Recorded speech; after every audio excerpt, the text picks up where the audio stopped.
तो चलिए शुरुआत करते हैं न्यूज पंच की आज की प्रमुख खबर के साथ, जहां भारत ने अमेरिका को करारा जवाब दिया है। जी हां, अमेरिका के राष्ट्रपति डोनाल्ड ट्रंप के धमकी भरे बयान के बाद भारत ने पलटवार किया है। ट्रंप ने धमकी दी थी कि अगर भारत ने रूस से तेल खरीदना जारी रखा है तो अमेरिका भारतीय निर्यातों पर भारी भरकम टैक्स यानी कि सब्सटेंशियली हाई टैरिफ लगा देगा। आपको यह भी याद दिला दें कि अभी हाल ही में कुछ ही दिन पहले डोनाल्ड ट्रंप ने भारत से आने वाले सामान पर 25% का टैक्स ठोक दिया था और अब उन्होंने चेतावनी दी है, एक धमकी दी है कि यह टैक्स और भी ज्यादा बढ़ सकता है। लेकिन भारत अब वो पुराना भारत नहीं है, भारत अब पूरी तरह से बदल चुका है और आज का भारत चुप बैठने वालों में से बिल्कुल नहीं है। विदेश मंत्रालय ने अमेरिका को दो टूक जवाब दे दिया है और दो टूक जवाब देते हुए कहा है कि जब खुद अमेरिका रूस के साथ व्यापार जारी रखता है तो भारत पर ऐसे आरोप लगाना पूरी तरह से अनुचित और बेबुनियाद है। आपको बता दें कि एमईए ने ट्रंप के इस बयान को अविवेकपूर्ण और अन्यायपूर्ण बताते हुए यह साफ कर दिया है कि भारत अपने राष्ट्रीय हितों के साथ किसी भी प्रकार का कोई समझौता नहीं करेगा। यूरोपीय संघ भी रूस के साथ व्यापार करने पर भारत को निशाना बना रहे हैं, तो भारत ने यूरोपीय संघ को भी पूरा कच्चा चिट्ठा खोल दिया है। विदेश मंत्रालय के बयान के बाद अब यह जरूर साफ हो गया है कि भारत अपने हितों के लिए किसी भी तरह का विदेशी दबाव हावी नहीं होने देगा। तो चलिए चर्चा करेंगे इसी पूरे मामले को लेकर के, लेकिन सबसे पहले आपको दिखाते हैं भारत ने अमेरिका को क्या दो टूक जवाब दिया है। तो भारत की तरफ से अमेरिका को ये दो टूक जवाब दिया है। रूस से तेल खरीद पर भारत निशाना सीधे तौर पर साधा है। यूक्रेन संघर्ष के बाद भारत ने अपना जो आयात है वो शुरू किया, ये बात एमई की तरफ से जानकारी दी गई और साथ ही अमेरिका को एक दो टूक जवाब, एक पूरी तरह से मैसेज दिया गया। पारंपरिक आपूर्ति यूरोप की ओर मोड़ दी गई। अमेरिका ने पहले भारत को प्रोत्साहित किया था कि आप जाइए रूस के साथ व्यापार कीजिए, आयात कीजिए, उसके बाद में अब अमेरिका ही कहीं ना कहीं मना करता हुआ नजर आ रहा है। वैश्विक बाजार हालात ने जरूरी बनाया, जो वैश्विक बाजार हालात हैं उनको लेकर के ये बात कही गई। इसके साथ ही आपको बता दें कि भारत की आलोचना करने वाले खुद व्यापार कर रहे हैं, ये एमईए की तरफ से बयान दिया गया और इसके जरिए किसी तौर पर अमेरिका और यूरोपीय संघ पर निशाना साधा गया। अमेरिका ने रूस के साथ व्यापार जारी रखा हुआ है, लेकिन भारत को व्यापार करने से रोकना चाहता है अमेरिका कि आप रूस के साथ व्यापार ना कीजिए वरना टैरिफ और लगाया जाएगा। यूरेनियम, पैलेडियम, उर्वरक, रसायनों का जो आयात है वो अभी भी जारी है।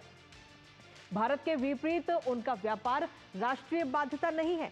भारत को लेकर कई सारे सवाल जवाब खड़े कर सकते हैं, लेकिन आखिर वो खुद क्यों व्यापार को नहीं रोक रहे रूस के साथ। भारत को निशाना बनाना पूरी तरह से अनुचित है, ये बात कही गई और भारत हर संभव अपने राष्ट्रीय हितों की रक्षा करेगा।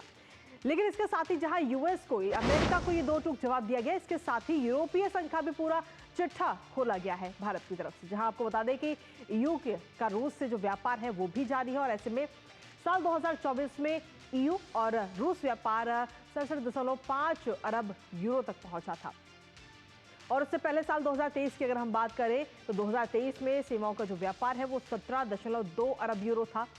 रूस से यूरोपीय संघ का व्यापार भारत से काफी ज्यादा है, लेकिन उसके बावजूद भी भारत पर ही लगाम लगाने की कोशिश करते हैं ये सभी। 2024 में यूरोपीय एलएनजी आयात 16.5 मिलियन था, 5 मिलियन टन था, जो 2022 के रिकॉर्ड के अगर हिसाब से हम बात करें तो 2022 के रिकॉर्ड में 15.21 मिलियन टन को पार किया। यानी किस तरीके से ये जो व्यापार है वो लगातार बढ़ रहा है। ईयू ने, यूरोपीय संघ ने रूस से ऊर्जा ही नहीं बल्कि और भी कई सारी चीजें खरीदी है रूस के साथ में। खनिज है, उर्वरक है, रसायन है और स्टील है, मशीन है और कई सारे उपकरण इसमें शामिल हैं। लेकिन जब आप खुद रूस के साथ व्यापार करें तो कोई समस्या नहीं, लेकिन अगर भारत रूस के साथ व्यापार करता है तो आखिर ये समस्या क्यों पैदा हो रही है।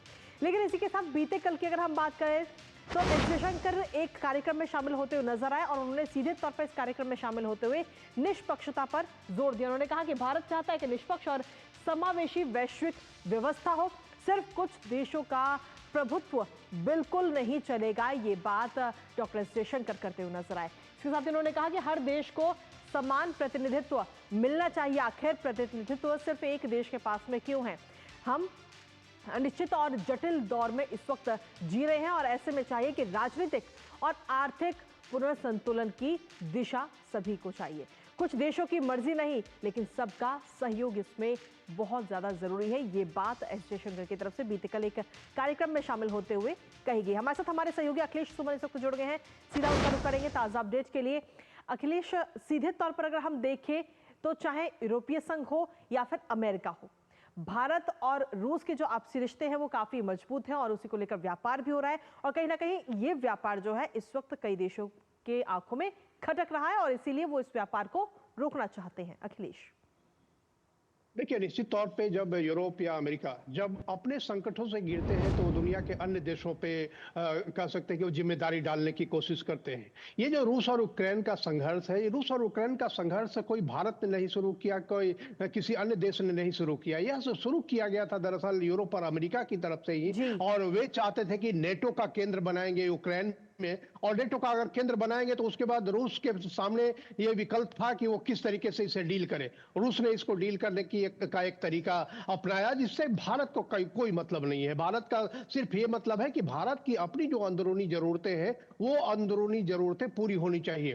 वो अंदरूनी जरूरतें किसी दो देशों के बीच के संघर्ष या किसी तीसरे देश के हेजेमोनी के कारण प्रभावित नहीं होनी चाहिए। आज भारत दुनिया का सबसे बड़ी जनसंख्या वाला देश है और ऐसे में हम इस बात की कोई अपॉर्चुनिटी किसी को नहीं दे सकते कि वो हमारे जो सप्लाई है, हमारे जो ऑयल सप्लाई, हमारे जो गैस सप्लाई है, उसको प्रभावित करने की छूट किसी को नहीं दी जा सकती। और इसी के कारण अमेरिका से जो बातचीत हुई थी उस दौर में जब जो बाइडेन अमेरिका के राष्ट्रपति थे, उस समय बातचीत में यह तय हुआ था कि ठीक है, आप अपने हिसाब से जो आपकी तेल की जरूरतें हैं, गैस की जरूरतें हैं, उसे पूरी कीजिए।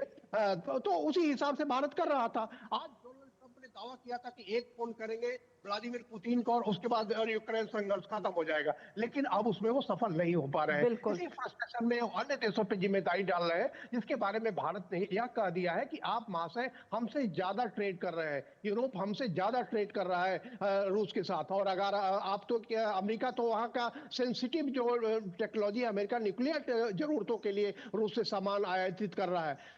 जो यूरोप का जो आयात ट्रेड है पूरा करीब 80 बिलियन डॉलर के आसपास है, उससे भी थोड़ा ज्यादा है। तो ऐसी स्थिति में भारत पर दबाव बनाने की जो कोशिश है वो कोशिश है कि सियानी बिल्ली खम्मा नोचे, और इस बात को अमेरिका और यूरोप को समझना चाहिए कि अपने नीतियों को ठीक करें, दुनिया में शांति के लिए जो स्थितियां बन सकती हैं उसमें प्रयास करें। जी अखिलेश, अंदरूनी स्थिति में कोई हस्तक्षेप न करे, तभी यह संतुलन स्थापित हो पाएगा और रूस और यूक्रेन जैसे संघर्ष जो है भविष्य में आगे नहीं हो पाएंगे। जी चलिए, बहुत बहुत शुक्रिया अखिलेश, तमाम जानकारी और अपडेट्स हमारे साथ साझा करने के लिए। इस खबर से जुड़े, साथ ही इस खबर पर आप अपनी नजर लगातार बनाए रखिएगा।